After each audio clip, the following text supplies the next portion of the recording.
Ipinaliwanag ng Independent Commission for Infrastructure o ICI kung bakit pinayagan nila ang pagkakaroon ng executive session sa halip na isa publiko ang panibago nilang mga pagdinig ngayong linggo. Ayon kay ICI Executive Director Attorney Brian Keith Hosaka, may mga impormasyon silang kinonsidera kaya napayagan ang pagsasapribado pa rin ng mga hearing.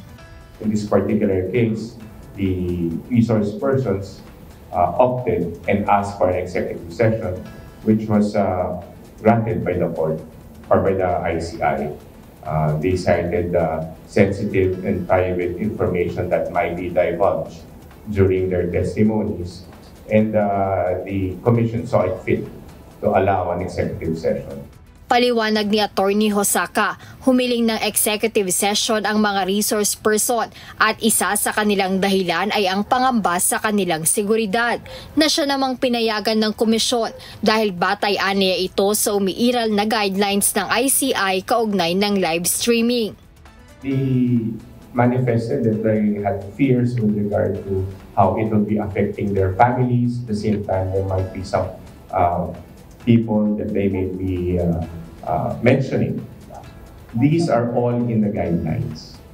So, hindi naman magagrant ng commission yun kung it is not in accordance with the guidelines.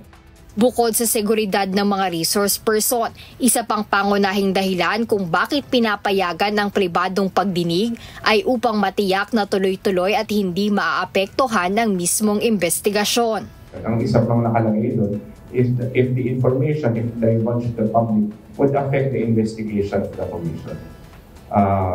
May mga information na maaaring dapat talagang nasa executive or in confidence so that the investigation will proceed without any hitches, with any problems. Kasi gusto ng commission is makakuha ng maraming ebidensya, maraming information for us to be able to arrive at the truth.